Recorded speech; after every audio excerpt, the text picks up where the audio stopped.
Assalamualaikum warahmatullahi wabarakatuh. Perkenalkan, nama saya Muhammad Rifki Ridwan dari kelas TKJ 2B. Oke, di sini saya akan menjelaskan mengenai konsep routing dari mind map yang telah saya buat sebelumnya. Karena saya tidak punya banyak waktu, saya akan langsung masuk ke materi. Baik, routing. Apa sih routing itu?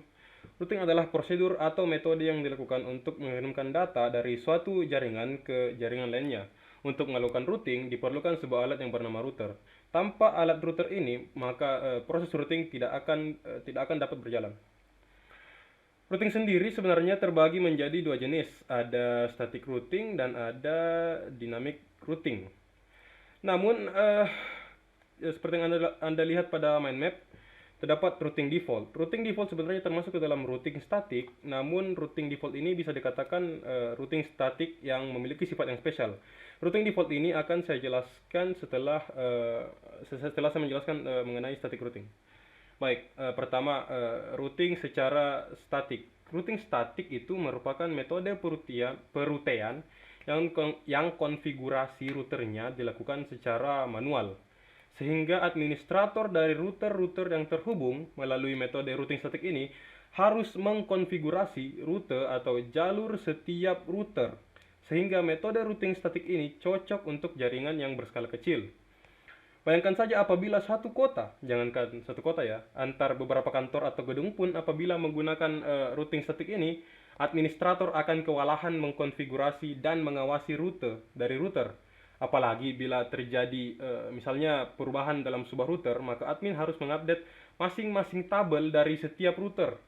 Maka dari itu, routing statik ini lebih aman dibandingkan routing dinamis, karena router tidak mengirimkan informasi terbaru dari tabel routing ke router lainnya apabila terjadi perubahan, namun administrator yang akan mengupdate routing tabel itu sendiri.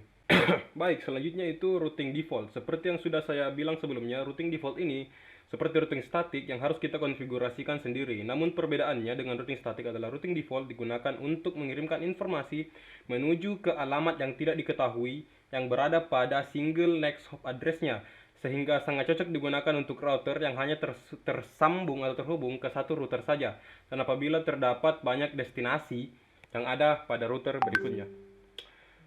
Metode berikutnya adalah routing dinamis. Routing dinamis ini merupakan kebalikan dari routing statik, yang dimana pada routing dinamis apabila terjadi perubahan dalam jaringan, routing tabel akan diisi dan diupdate oleh router itu sendiri. Routing dinamis sendiri terbagi tiga, yaitu RIP, OSPF, dan EIGRP. Langsung saja, pertama, routing RIP atau Routing Information Protocol. Berdasarkan algoritmanya, protokol ini menggunakan protokol distance vector dalam menentukan jarak. Protokol distance vector hanya mengetahui informasi jarak dan arah yang akan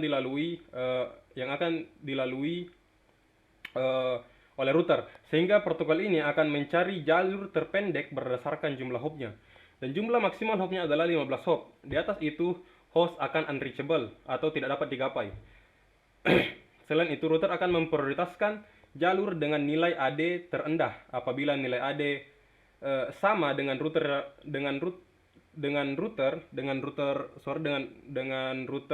next hopnya, maka router akan mencari jalur terpendek berdasarkan